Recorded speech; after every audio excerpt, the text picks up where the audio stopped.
All right, let's take a look at possessive adjectives in Spanish. So in English, we have the words my, yours, his, hers, etc. These are called possessive pronouns in English. In Spanish, they're called possessive adjectives. The words my, yours, his, hers, theirs, and ours act as adjectives in that they match in number and gender to the nouns that they refer to, just like the articles and the other descriptive adjectives that we've looked at.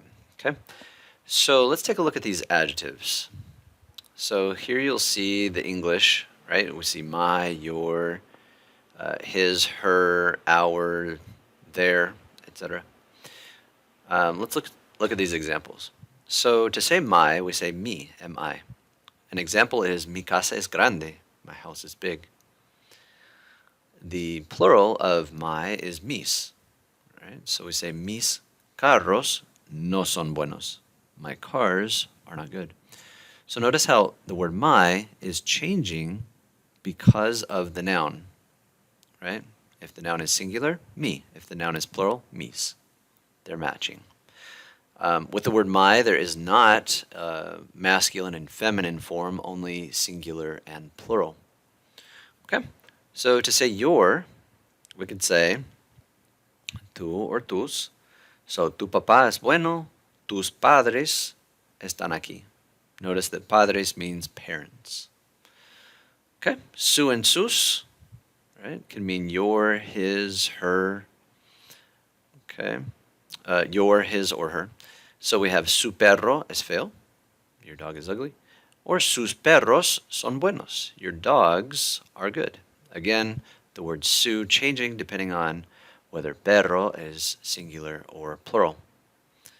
Now, the word our has 4 different forms. It does take into account masculine and feminine, singular and plural.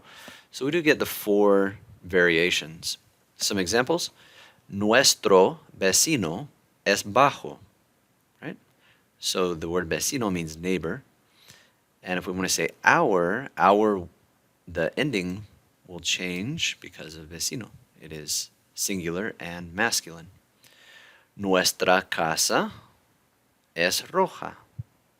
Nuestros gatos son malos.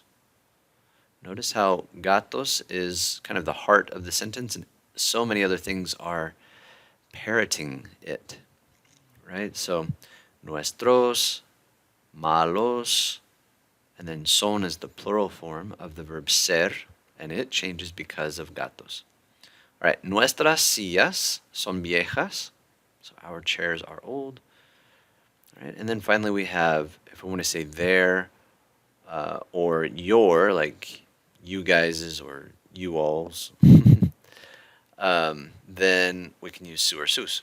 So su mochila es interesante, sus clases son muchos. Okay, so those are possessive adjectives, and there are some other examples with them for reference. We've got a couple of activities in the homework. Let's take a look at, how about a few of these, right?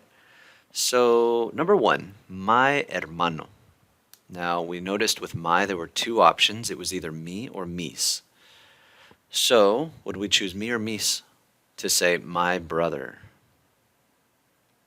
If you said mi hermano, and you were thinking to yourself, well, it's singular and masculine, so I would choose mi and not mis, then you are correct.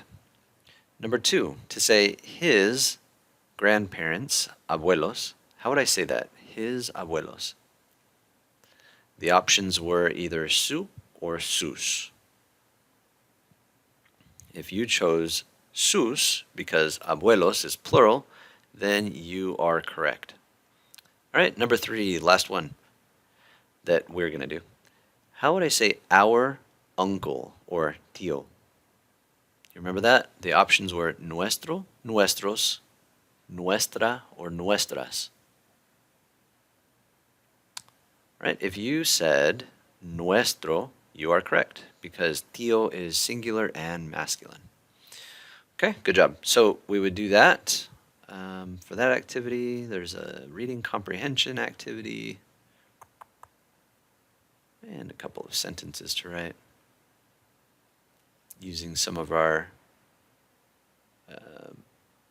questions from other chapters, so some review in here.